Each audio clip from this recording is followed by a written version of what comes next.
আসসালামু আলাইকুম। প্রিয় দর্শক, ত্রয়োদশ জাতীয় সংসদের প্রথম অধিবেশন বসেছিল গতকাল এবং সেই প্রথম অধিবেশনেই নানা নাটকীয় ঘটনা ঘটেছে।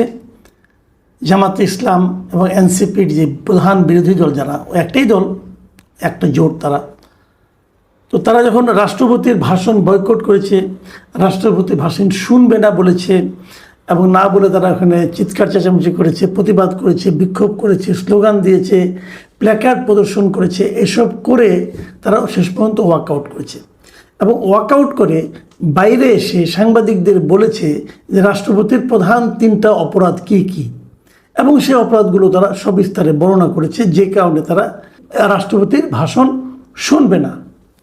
একটা বিষয়, তাহলে রাষ্ট্রপতি এমন একটা বেকায়দে আছেন যে ওনার ভাষণ বিরোধী দল শুনতে চায় না, ওনার সামনে তারা মুখোমুখি হতে চায় না। উনি আসার সঙ্গে সঙ্গে তারা চিৎকার চেঁচামেচি শুরু করে দিয়েছিল এবং তারা চিৎকার চেঁচামেচিতে এতটাই মগ্ন ছিল, এতটাই ব্যতিব্যস্ত ছিল যে রাষ্ট্রপতি আসার সঙ্গে সঙ্গে যে জাতীয় সঙ্গীত বেজেছিল, সেই জাতীয় সঙ্গীতকে সম্মান দেখিয়ে যে দাঁড়ানোর ব্যাপার যেটা আছে, রীতিটা আছে, এটাও তারা পালন করতে ভুলে গিয়েছিল।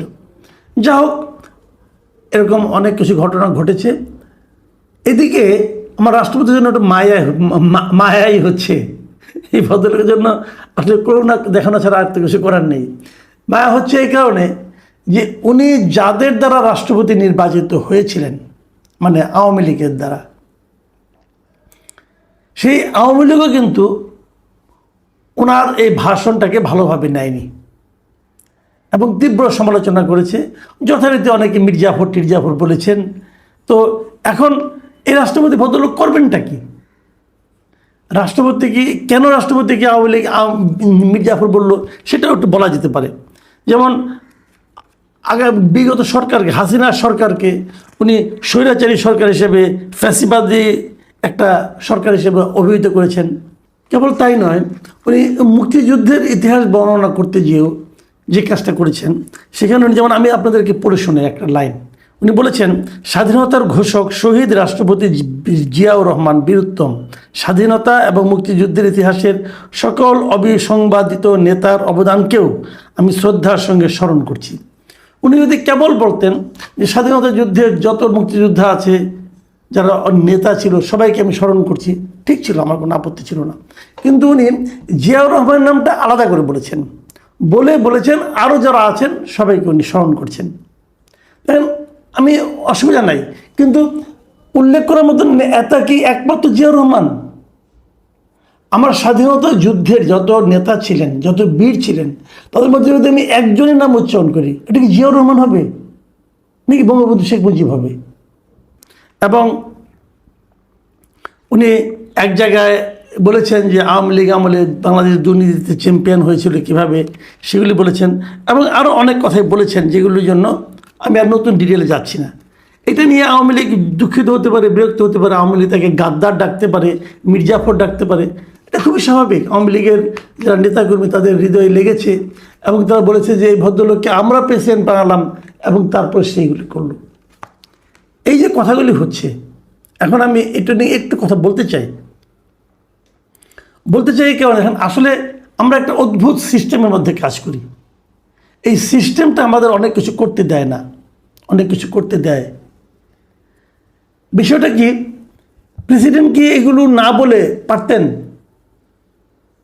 আসলে বিষয়টা হলো, ধরুন এই যে আমি আপনাদেরকে দেখাই, এই যে প্রেসিডেন্টের এই ভাষণটা, লিখিত ভাষণটা, এই একটা বইয়ের মতো আছে, 16 পৃষ্ঠা এখানে লেখা আছে, ছোটো ছোটো করে লেখা, 16 পৃষ্ঠা।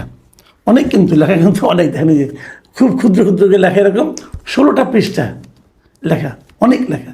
এই যে পুরো লেখাটা আছে না, এখানকার একটা বাক্য প্রেসিডেন্ট নিজে হাতে লিখেননি,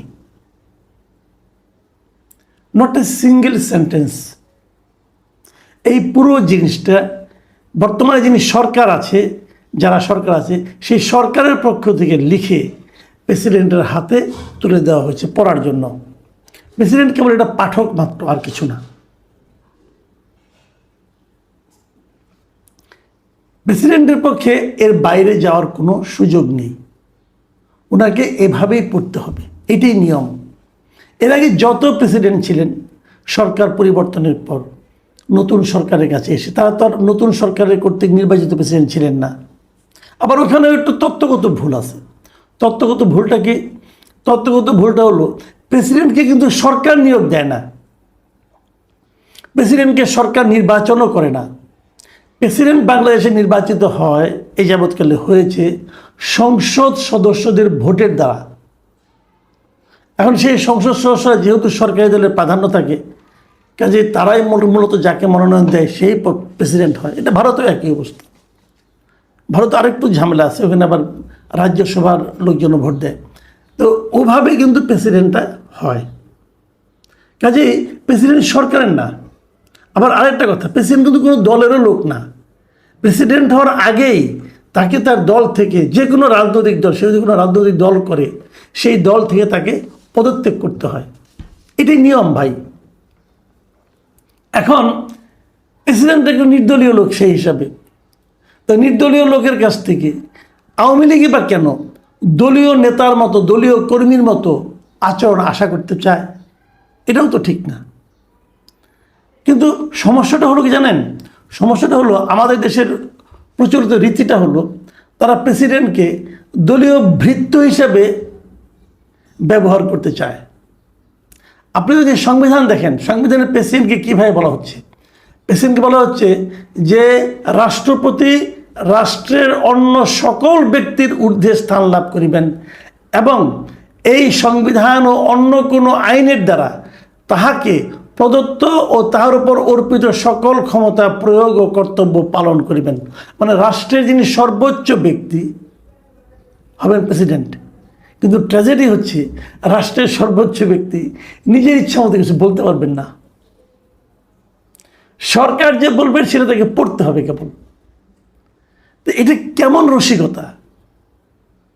এই জায়গাটাতে কিন্তু আমার একটা বড় প্রশ্ন আছে যে উনি যদি রাষ্ট্রের সর্বোচ্চ ব্যক্তি হন, উনি কেন ওনার বক্তৃতাটা করার ক্ষেত্রে স্বাধীন হতে পারবেন না? আইন নাই। কোন আইনে নাই? আইনে কি বলে সেটা আপনাদেরকে আমি বলি। 48(3) ধারায়, 48(3) অনুচ্ছেদে সংবিধানে কি বলা হয়েছে আপনারা একটু মন দিয়ে শুনেন। এই সংবিধানের 56 অনুচ্ছেদের 3 দফা অনুসারে কেবল প্রধানমন্ত্রী ও 95 অনুচ্ছেদের 1 দফা অনুসারে প্রধান বিচারপতি নিয়োগের ক্ষেত্র ব্যতীত রাষ্ট্রপতি তাহার অন্য সকল দায়িত্ব পালনে প্রধানমন্ত্রীর পরামর্শ অনুযায়ী কার্য করিবেন। তার মানে এই যে গতকালকে জাতীয় সংসদে উনি একটা ভাষণ পাঠ করেছেন, এটা কিন্তু রাষ্ট্রপতির কার্য। এই কার্যটা তিনি করেছেন, এটা প্রধানমন্ত্রীর পরামর্শ অনুযায়ী করেছেন। প্রধানমন্ত্রী যা যা পড়তে বলেছেন উনি তাই তাই পড়েছেন, এর বাইরে পড়ার কোনো এখতিয়ার ওনার নাই। এবং এই পুরো বইটা ওনাকে ছাপিয়ে দেওয়া হয়েছে, উনি কেবল পড়েছেন। এর বাইরে ওনার আর কিছু করার ক্ষমতা নাই। এখন এটাকে নিয়ে যদি আওয়ামী লীগ দুঃখিত হয়, বিএনপি খুশি হয়, বিএনপির খুশি হওয়ারও কিছু নাই, আওয়ামী লীগের দুঃখিত হওয়ারও কিছু নাই। আওয়ামী লীগ যদি বলে তুমি এটা কেন পড়লা, পড়তে পারত না, তুমি বলতে হ্যাঁ, উনি হয়তো বলতে পারতেন যে এই জায়গাটা আমি পড়তে চাই না। তারপরে যদি প্রধানমন্ত্রী বলেন না আপনাকে এটা পড়তে হবে, তাহলে ওনাকে পড়তে হবে ভাই। উনি তো এর বাইরে যেতে পারবেন না। ঠিক একইভাবে বিএনপি যদি এটা খুব খুশি হয়, সেটাও তো ওদের কোনো ব্যাপার না। আচ্ছা, এই জন্যই কিন্তু আমরা বলছি যে প্রেসিডেন্টের ক্ষমতার ভারসাম্যটা চেঞ্জ করতে হবে। সেই ভারসাম্য আপনি কীভাবে চেঞ্জ করবেন? দেখুন জুলাই সনদে কী আছে। জুলাই সনদেও কিন্তু রাষ্ট্রপতিকে বাড়তি কোনো ক্ষমতা দেওয়া হয়নি, কেবল একটা জায়গায় দেওয়া হয়েছে। ওই যে 2টা জায়গা বলা হয়েছিল না যে রাষ্ট্রপতি প্রধানমন্ত্রীর সঙ্গে আলোচনা না করেন করতে পারবেন, প্রধানমন্ত্রী নিয়োগ করতে পারবেন আর প্রধান বিচারপতি নিয়োগ করতে পারবেন। তার সঙ্গে উনি আরও কিছু পোস্ট তাকে দেওয়া হয়েছে জুলাই সনদে। সেটা হলো উনি জাতীয় মানবাধিকার কমিশনের চেয়ারম্যান ও সদস্যগণ, তথ্য কমিশনের প্রধান কমিশনার, তথ্য কমিশনারগণ, প্রেস কাউন্সিলের চেয়ারম্যান ও সদস্যগণ, আইন কমিশনের চেয়ারম্যান ও সদস্যগণ, বাংলাদেশ ব্যাংকের গভর্নর এবং বাংলাদেশ এনার্জি রেগুলেটরি কমিশনের চেয়ারম্যান ও সদস্যগণকে নিয়োগ দিতে পারবেন। এগুলি যোগ করা হয়েছে। কিন্তু যদি জুলাই সনদকে আপনি বাস্তবায়ন করেন, তারপরেও কিন্তু প্রেসিডেন্টের যে ভাষণটা সেটা কিন্তু মন্ত্রিসভায় অনুমোদিত হয়ে আসবে। জুলাই সনদ পাশ করার পর যারা প্রেসিডেন্ট হবে তারাও কিন্তু সংসদে যে ভাষণটা দেবেন ওটা কিন্তু সরকারের ভাষণ, প্রেসিডেন্টের ভাষণ না, সরকারের লিখে দেওয়া প্রেসিডেন্টের ভাষণ। তাহলে কি খুব একটা চেঞ্জ হলো? আমি মনে করি যে জিনিসটা সেটা হলো কি, প্রেসিডেন্টকে যদি আপনার রাষ্ট্রের সর্বোচ্চ ব্যক্তি হিসাবে নির্ধারণ করেন তাহলে তাকে সেই সম্মানটা দিতে হবে, সেই স্বাধীনতা তাকে দিতে হবে। উনি একটা ভাষণ দেবেন, লিখিত ভাষণ, সেটাও যদি সরকার কর্তৃক অনুমোদিত হতে হয় তাহলে এটা কিন্তু খুব দুঃখজনক। আমি এখন জামাত এনসিপির কথা বলি। এই যে জামাত এনসিপি, ওনার ভাষণ শুনবেন না বলে বেরিয়ে গেলেন, উনি খারাপ লোক, বেরিয়ে গেলেন। তো এই খারাপ লোকের কাছে আপনারা, এই খারাপ লোকের এই কাজগুলো আপনারা করেন নাই। এই যে আজকে যে নির্বাচনটা হয়েছে, এই নির্বাচনটা তো প্রেসিডেন্টের আদেশের কারণে হয়েছে। প্রেসিডেন্টের যে আদেশ, সে আদেশ বাস্তবায়ন করতে যে এই নির্বাচন আদেশের মাধ্যমে নির্বাচন হয়েছে, তো ওইটা আপনার কাছে অন্যায় লাগলো না, আর ওরা ভাষণ শুনতে আপনার খারাপ লাগতেছে, এটা কেমন? এটা কেমন দ্বিচারিতা বলেন? এগুলো আমি কালকে ডিটেল বলেছি, ওটা নিয়ে আজকে আর রিপিট করবো না। আমি গেলে একটা কথা বলে শেষ করতে চাই। এই সংসদ 12 তারিখে শুরু হয়েছে, মানে কালকে শুরু হয়েছে, তারপর স্থগিত হয়ে গেছে, 15 তারিখে আবার শুরু হবে। আচ্ছা, 15 তারিখে কী হবে বলুন তো? 15 তারিখে কী আলোচনা হবে? আলোচনা হবে প্রেসিডেন্টের ভাষণের উপর আলোচনা। এই প্রেসিডেন্ট যে ভাষণটা দিয়েছেন, এই ভাষণটাকে কেন্দ্র করে, এই ভাষণের বিভিন্ন পয়েন্ট দিয়ে আপনারা এই সংসদ সদস্যরা আলোচনা করবেন। তো তখন জামাত এনসিপির মেম্বাররা কী করবেন? ওনারা তো প্রেসিডেন্টের ভাষণ শুনবেন না, এটা শুনলে পরে জাত চলে যাবে। তো এটা নিয়ে আলোচনা করার সময় জাত যাবে না, কি করবেন ভাই?